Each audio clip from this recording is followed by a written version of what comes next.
welcome to another episode of Partners in Progress. I'm Joe, I'm Liz.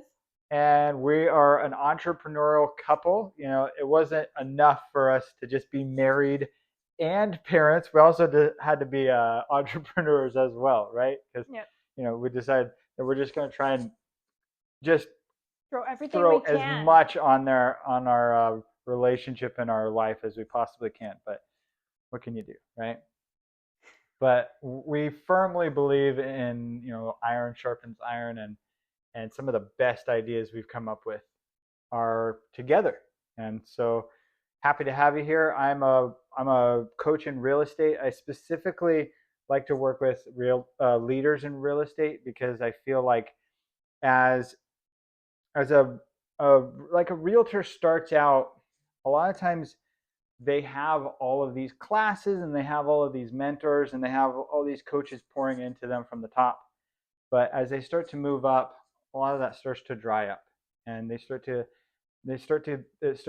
become a very real loneliness at that as they start to move up, and they don't have as many people pouring into them because they're pouring out. And so that's what I provide. I provide the support and the coaching and um, the leadership training and the personal development that they need to get to that next level. And Liz is in a completely different area. You want to tell them about what you do?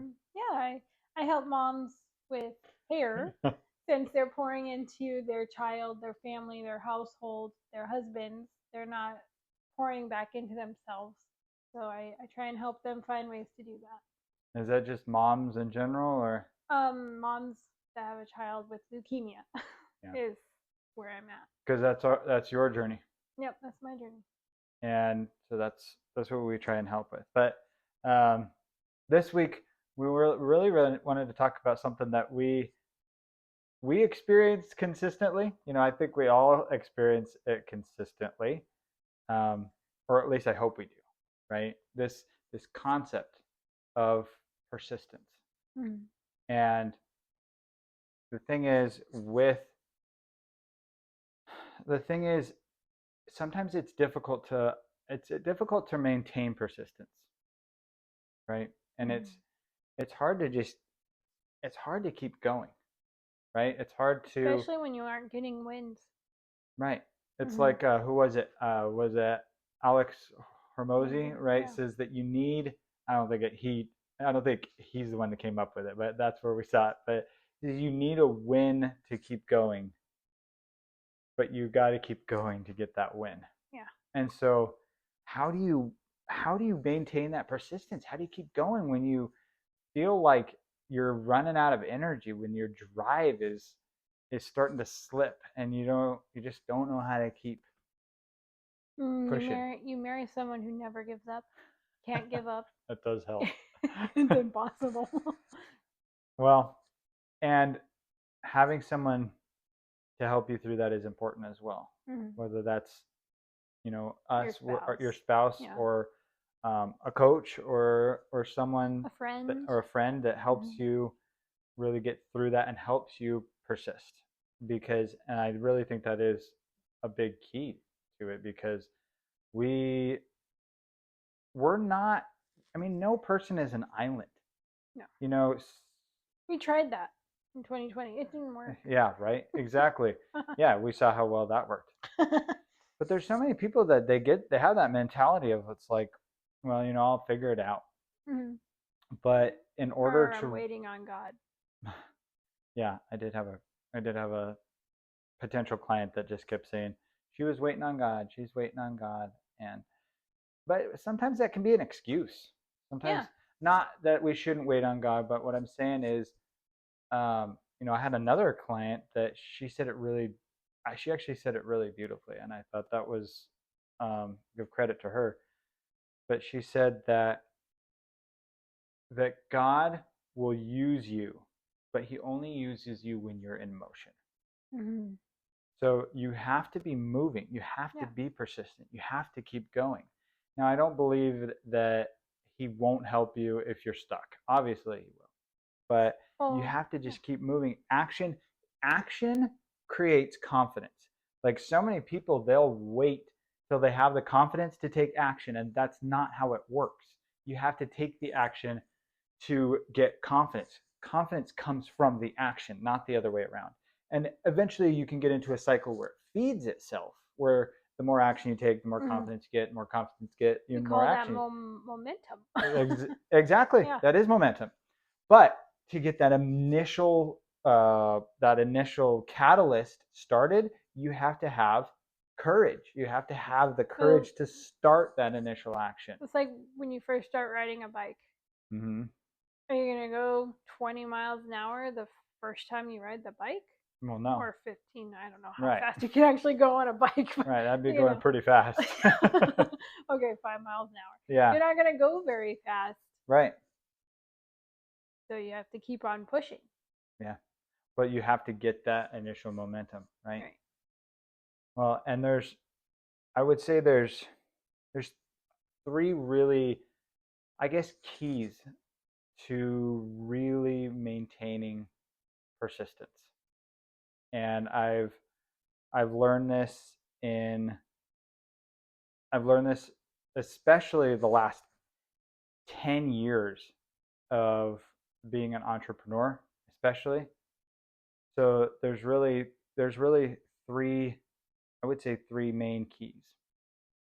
And one of them is really just to ditch the negative self-talk or the Hmm. inner dialogue, because that will hold you back, as you're trying to move forward in your life, as you're trying to get to that next level, as you're trying to build that persistence. If you just keep saying, this is never going to work, this is I'm not the type of person that follows through on that, I don't do that kind of thing, or whatever it is, then you start to sabotage yourself. Yeah. And you can think of it like a thermostat, right? Like you set the thermostat at a certain temperature, and if if it starts to get a little bit too hot, then the cooler kicks on and brings it back down, right? Or if it starts to get too cold, then the heater kicks on and brings it back up, right? And that's basically what we do with our identity, and that's why you have to really get a handle on what you tell yourself, because what you tell yourself, that's what you're going to start believing. Yeah. I am statements. What? The I am statements.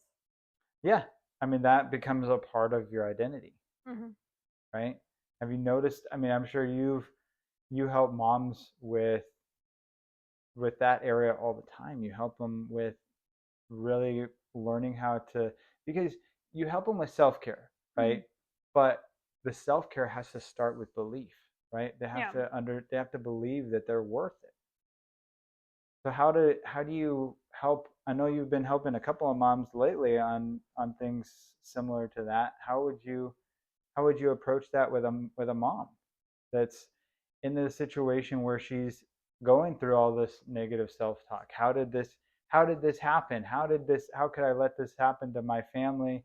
And I'm I going through this hell of just trying to stay sane through everything, right? I think I really just try to encourage them, like even with little tasks, like okay, that's great. You did laundry and dishes today. Let's celebrate that.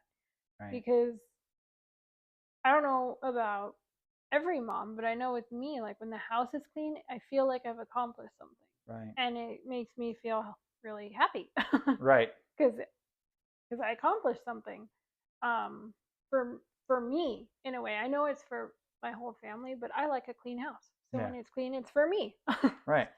So if they did something for themselves, I would say I would encourage them that that's really good and that they're doing a really good job, Right. and then encourage them to also celebrate those wins. So it goes back to action, right? Yeah, You're going back to they doing have to do something to feel that self-care. the confidence, Right. right? So you have to keep taking action, right? And so that actually leads me into, well, I think I got them in the wrong order. So the self talk was actually be the third key, and I guess it doesn't really matter which one they go in, but the the first real key to persistence is taking ownership. It's realizing Yes. Yes. it's realizing that the thing is, whatever got me here, I got myself here. Mm-hmm. The decisions that I made put me where I'm at right now. Yeah. And a lot of people, they I like don't, to blame other people for their situation. or the environment, Mm-hmm. or the economy. I mean, I used to be like this all the time before I was an entrepreneur. I mean, I did it even after that a little bit, but that was one of the things that helped me shift that, is that I just blamed everything. Like, it's got to be the economy, it's got to be the market, it's got Got to to be be the person in office. Got to right. be this. Yeah, it's all of these. It's my rent just keeps going up. It's all of these things, and you're just blaming everything else. But here's the thing: the only way that you can move forward in life, in business, in relationships, is stop blaming other people. You have to take ownership. You have to understand that it's like Trent Shelton. He's a really great speaker that says that you're the problem. Mm-hmm. And if you're the problem and you got yourself into this mess, guess what? It means you're also the solution and you Mm-hmm. can get yourself back out. I feel like when Kaylin was diagnosed with leukemia, it Mm-hmm. really felt like, the doctors and all the other people we would talk to, was like, it just happens. And I'm like, for 2 months probably, I believed that. Like, yeah, okay, that just happens. I don't know why it happened. And then it was like this switch where it's like, you know what? Maybe you caused it. And nobody wants to hear that. Hey, Right. you caused your 8-year-old son to get cancer. Right. And unknowingly, unbeknownst to us, but beknownst to But God, no. um, God knew that we weren't being as healthy as we should be. And, there are environmental toxins and stuff like Yeah. that are contributing to it, but I was unaware. So Right. it's my fault that he got sick. So it's a problem that I created, so I can be the solution to it. But what happened when you realized that? I started to take action, because if it just happened to him, there's no reason for it to happen. There's nothing I can do. So why try? So you reclaimed your power, Right. because, and and I'm probably going to trigger some people here, but here it is. Here it goes. I think that's one of the problems with this epidemic of ADD and ADHD. Mm-hmm. Is I think it's a a big part of it is a problem based on the society and the world we live in. There are all these things competing for our attention all the time. Yeah. And it's easier and lazier to say, oh, I can't focus. I have ADD. I have ADHD. Now, I'm not saying that it's not a real thing. I have my doubts, but I'm not saying it's not a real thing. I'm not saying that. Believe me, I know, I know that there are times when it's difficult to focus. There are times when it's very difficult to zero in on things. And there's times when it's like I just pour myself into this project only to find the passion starting to slip away later on, right? Or you find yourself laser focused on something and you can't focus on anything else. Right. That's how I am. Just Well, saying, when I get it's focused actually on better something, to that's be where able, I'm at. but it's actually better to be laser focused on one thing. Yeah, but I focus on stupid things, and then I don't Sure. realize like other stuff going on around me. I understand that, but when you're talking about like multitasking, Mm-hmm. you know what the definition of multitasking is, right? It's not real. The opportunity to do multiple things poorly. Yeah. Yeah. But my point is, you've got these situations where you pour yourself into something, right? And I've talked to people where this happens, and it's happened with me multiple times. I'm not a serial entrepreneur. I've got 3 different businesses. I mean, serial is usually 10 or something, but I've built 3 different businesses. I know what it's like to pour yourself into something and then feel the passion start to slip away. I know what it feels like with all 3. Well, okay? That's what I was saying. You need a win. Right. Because But here's the thing. That's where persistence comes in. You have to persist through that. Instead of just thinking like, oh, well, I've just got a problem. Like there's something wrong with me. You have to push through it. You have to keep going. You have to understand that there's something on the other side of that. Well, if you accept the diagnosis, right? Because people are diagnosed with those disorders. I don't know what that's what they call them. I don't know what the PC version is, but whatever. If you accept that, then that's who you're always going to be, because you're going to just accept I have ADHD or ADD or I think ADHD is a superpower. My brother was supposedly diagnosed with that. Right. He does fine. I'm just saying. Here's the thing, okay? If someone's watching this and has ADHD, ADD, you can focus. You have conditioned yourself to not. And I'm sorry if you don't like to hear that, but it's true. Okay? That doesn't mean that you don't struggle. Okay? It doesn't mean you don't struggle. I am acknowledging the struggle, and I understand the struggle, and I empathize with the struggle. I get it. So I'm not downplaying that. But what I am saying is you got to learn how to focus, even if it's only for 5 minutes at a time.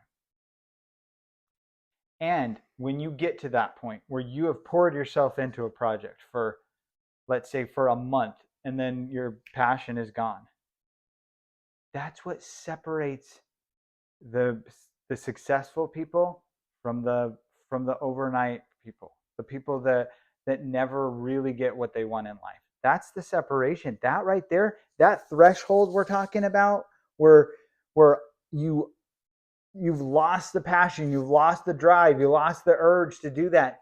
That's the critical point. That's the part you have to keep pushing through. And that actually leads me to the second or third point, wherever we're at right now. Okay? That leads me to that point, because you have to have a compelling future. You have to have a reason to pull you through that.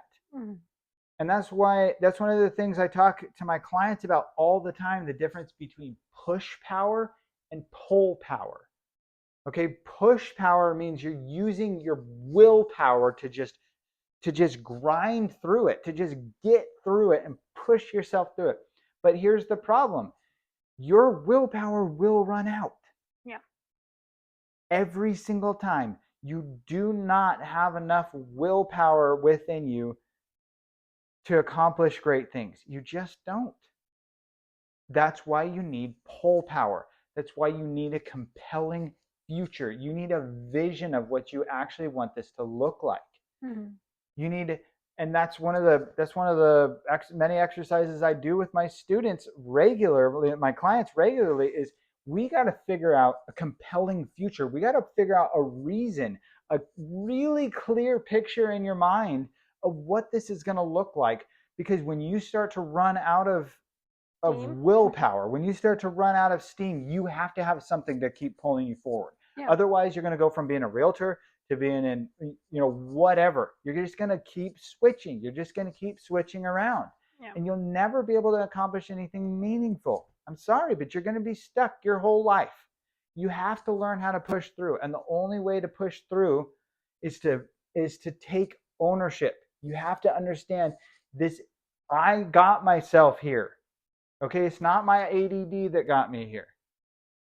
It's not my environment that got me here. It's not my finances. It's me. I made the decisions to put myself in this, where I'm at right now. Own it. I'm sorry, I get really passionate about this. But you gotta own it, because the only way that you can move forward is to understand that the decisions that got you there. Because if you Okay. understand what you got you there, you can understand what can move you forward. Yes. So I was going to talk about marriage. Let's talk about Yeah. marriage because Okay. um, when you are an entrepreneur or if you Yeah. have had a child that had a traumatic experience Yeah. or a medical experience, your marriage can start. I don't know how to put it. Can deteriorate. It can deteriorate. Yeah, because you're not putting your focus on your marriage anymore. You're not being intentional anymore. Right. And I'm not talking about your spouse. I'm talking about like yourself. Like I was not putting myself into the marriage. I was Right. not I wasn't either. well, We both had but we're issues with taking that. we're Yeah. taking ownership here. I'm Oh, not I see. I'm I not see. blaming you. Okay. So we're Yeah. taking ownership Okay. of the fact that, you know, there's like in the beginning of the deterioration, if you will, I Yeah. would be like, oh, it's his fault. He's doing this. Um he's not appreciating me. He's not seeing my side of things. Right. Um so then everything I was doing was blaming you or the other person. But then when we started looking inward at ourselves, we're like, oh, you know what? I'm not being intentional. I'm not showing up like I should. So why should I expect him to do the same? Right. So that's another way you can take ownership, especially in a relationship. Absolutely. Yeah, it applies to yeah, it applies to your relationships. It applies to your business. It Mhm. applies to your finances. It applies to your health. Your When parenting. when we finally took ownership of our health, when we finally took ownership of, we've had all these health issues in our family because of the poor choices we've made. Yep. But that's what I get so passionate about, is because when you can get to that point where you take ownership, everything changes. It's like a whole new world opens before you, Yeah, because because your power is stripped when you can't take ownership. You have mhm. no power over the situation, Yep. Then it's like, well, he needs to change. right? You have to Or the change. environment needs Yeah. to change, You just need or to make someone more needs, money. right, need to, or the government needs to quit putting garbage in our food, right? Yeah. Like, so Stop. just so where is your power? What type of action can you take if you're just blaming everyone else or blaming all of these outside forces? Yeah. I believe in the human's ability to adapt to basically anything. You want to talk about resilience? Humans are massively resilient. We Mhm. can find, if you learn how to, we talked about patterns a couple of weeks ago. If you can learn how to find patterns and utilize them, and start to build your own patterns, you can create and you can accomplish anything. But it starts with taking ownership. It starts with being intentional. Yeah. It starts with understanding, I got myself here. And understanding your own patterns. That's it. Yeah.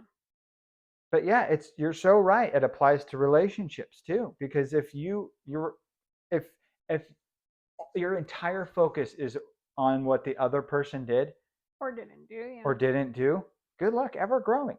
Yeah. That's why you don't keep score. Don't keep score. And I think that's why we're able to start putting our marriage back together after our son went through some some crazy stuff.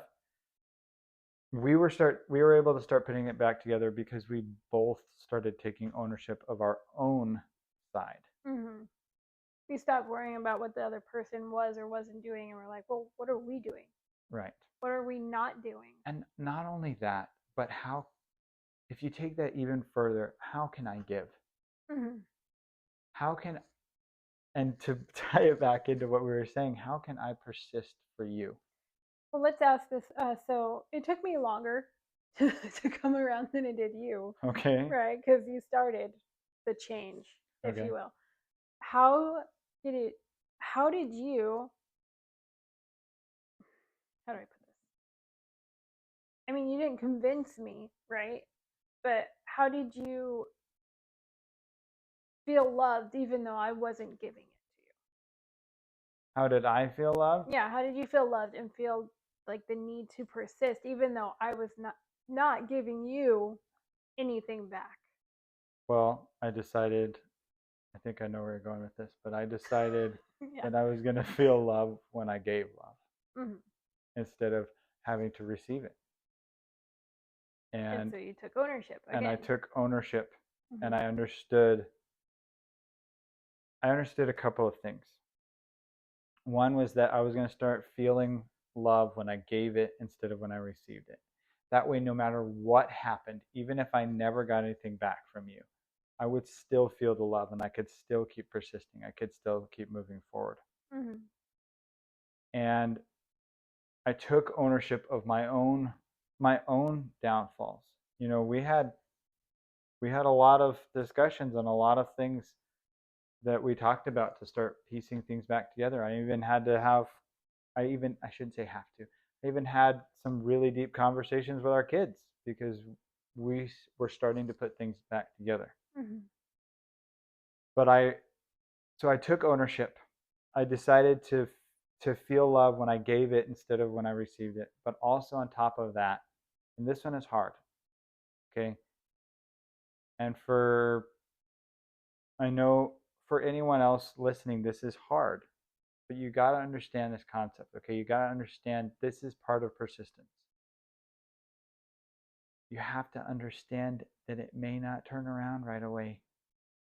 You got to keep going. And I realized that even if I didn't get the reciprocation, Hmm. even if I didn't get, and I think that's one of the things that people struggle with, especially in relationships, is they think, well, I changed everything. I apologized. I changed everything. I'm moving forward. I'm I've got a new lease on life. I feel like everything's turning around. And so they start pouring, love and affection into the other person, but the other person doesn't react right away because they probably feel scared. They probably feel either scared, maybe they feel betrayed, maybe they feel confused, maybe they Hmm. don't. You tell me. I think it was a combination of things. Like I was scared because you've never been that way before. Right. Um, I also felt like maybe you were being superior to me, and it made me feel little, I Right. guess. So then that would just make me Right. mad. And all honesty here, it took me a year to start.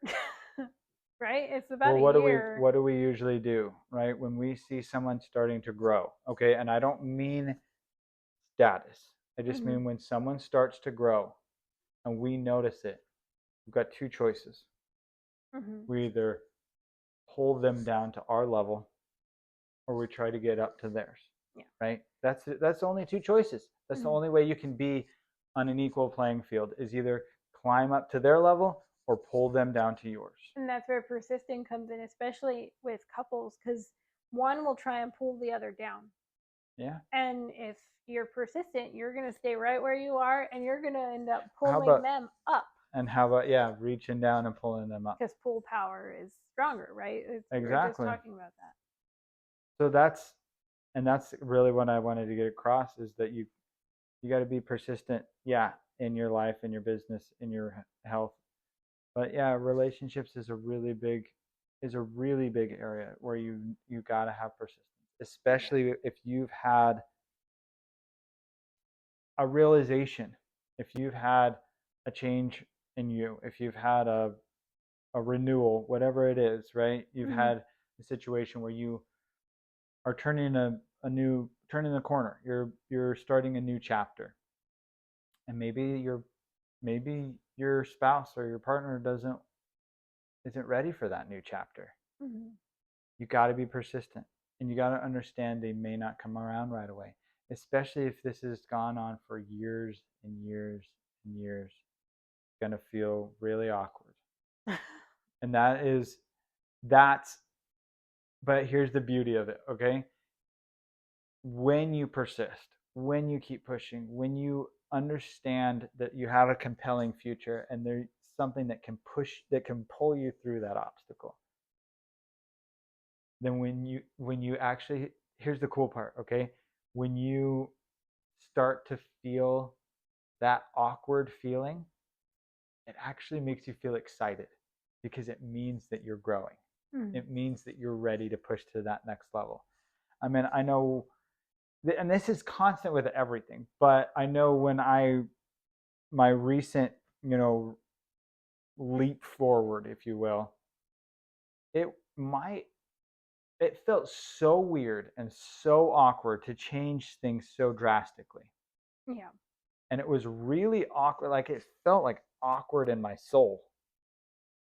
But I've got to the point now where I embrace that awkward feeling. It actually makes me feel excited when I start to feel awkward because it's like something's coming. I know Yeah. that next level is there.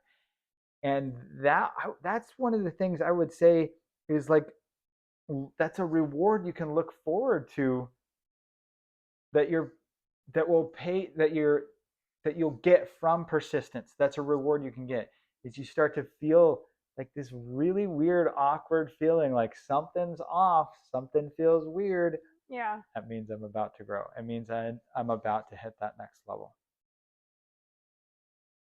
And then that ties it into the third point. You gotta allow yourself to grow. Stop sabotaging yourself. Yeah. Stop telling yourself, I don't deserve this. I'm not this type of person. It didn't work out before, right? Your past doesn't equal your future. Mm-hmm. So what if it didn't work out before? That does the past failures are not an indication of future success. They're not. Unless you're doing the same thing over and over, then that's the definition of insanity, right? Yeah. But try it. If it doesn't work, try again. If it doesn't work, Pivot. adjust your approach and your mindset and try again. I think that's something we're really good at. Pivoting. That's the only of everything I've studied, and I've a lifelong student, so I'm not saying I know everything by any stretch of the imagination, but everything I've studied about success and all the successful people that I know of, the only the only guarantee of success is persistence. There are no other guarantees. You could do everything right and it still doesn't work. But if you try again and you try again I think that. and you try again, you will find a way. So I wonder if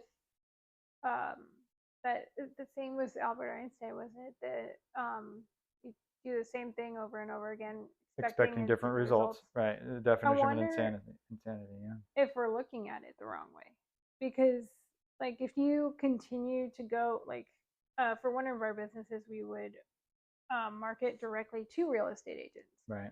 So it took a while. You have to go to the office every single week. That's the same thing over and over again, and we wouldn't get results for a while. But once we did, we got results. Right. And we have to do the insane to actually get the results. So that's a good point. So you do have to persist for a certain amount of time. Yeah. So if you're doing the same thing for 10 years and it's still not working, okay, stop. But you've got a good point. One of our marketing coaches calls that marketing stamina. Yeah. You have to put a certain amount in to see if it's going to work. Okay. So put like 90 days. You gotta decide what works best for whatever industry you're in or whatever. But for I would say for real estate, and this is kind of my niche, but I would say for real estate, try something for about 6 months. Whatever it is, whether it's door knocking or cold calling or ads or funnels or whatever it is. There's a million different ways to do real estate. But try something for about 6 months and put your heart into it. Pour yourself into it and do it the right way. And if it's not working, adjust and try something else. But you're right. You do have to persist for a certain amount of time, because if it's like You know, I tried it for a week. you It didn't pick up work. the phone and you make one cold call. It's like, well, they didn't use me. Forget it. I guess cold calls don't work. You called one freaking person. Yeah. And what is it? We've done cold calls Oh, too. thousands of them Yeah. And we figured it was we got one out of every 10, right? on a good day. On a good day, yeah. Most of the time Most of is the time it was people didn't one even out of answer the phone. most of the So time it was like 1 out of 100 on some days. yeah, it's crazy. So it takes a lot, but you get that one person, you can get And one then you get the client, win, right? you get one win, and then what if that's the person you needed to meet and they end up giving your name and number out to everybody they know, and you start working with their whole family. Only takes one It only person. takes one. That's right. But you never would have got there if you didn't persist. No. You never wouldn't have met that It only person. took one person to introduce us to like the one of the owners of a certain brokerage, Yeah. and then we became good friends with him. Yeah. And now It just took one person. I know all kinds of people from that brokerage. Exactly. Yeah. Yeah, but you got to I mean that's persistence And it's is about relationships too. yeah. So the persistence helps with your relationships, which helps with your business. Yeah, I mean persistence is a constant throughout, no Yeah. matter what it is. And it's so critical to understand those three pieces of persistence. You gotta take ownership because you're never going to be able to persist through anything if you don't take the ownership. Sure. Because there's not going to be any point. You're just going to keep blaming other people. And then why do you need to persist? Because it's No, not your fault. exactly. But what is the goal? What is the purpose of all it? That's your compelling future. Mm-hmm. And then make sure that you're removing the barriers to actually get there. You know, what I would say is what if there's a reason for whatever valley you're in at the time? You know, what if you are meant to be where you're at? What if the mountain that you're climbing or the hurdle you're trying to get over is there for a reason, just to see if you can get over it? What if God gave you that challenge because he knows that you have so much more potential in you than you're using? What if the whole point is to create a grit and a power and a persistence and a strength in you that you never would have gotten otherwise?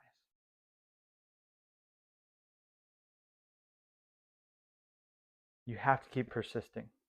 Whatever situation you're in life right now, I know it's probably rough, especially if you're one of the moms that Liz helps. You're in a valley right now. But that's it. Flowers grow in the valley. But I promise you, if you persist, I promise you, if you take ownership and you take stock of your situation and understand, don't judge yourself for the decisions that got you here. Acknowledge them. Yeah. Don't beat yourself up for the decisions. That's not going to help you. Just acknowledge what got you here. Make sure that you have a compelling future. You have something that's driving you forward. Again, whether you're in real estate or you're a mom that's struggling through this new horrible adventure, you have a compelling future. Keep that front and center so that you can help pull your family through it. And then understand that sabotage is very real.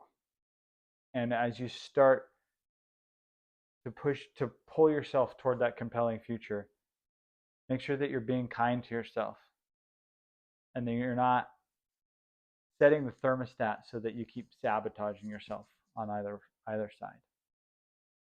Keep pushing through. I know that this sounds so cliche and everyone on social media says it, but I'm going to say it anyway. Your breakthrough is on the other side of that obstacle. It's happened in literally every single part of our life that I can imagine. Mm-hmm. It's happened through our relationships, our relationship. It's happened in our health. It's happened in our businesses. All of them. This obstacle will make you stronger. Push through the obstacle. Your breakthrough is on the other side, but you have to get through it. Remember who you're doing it for, and we'll see you next time.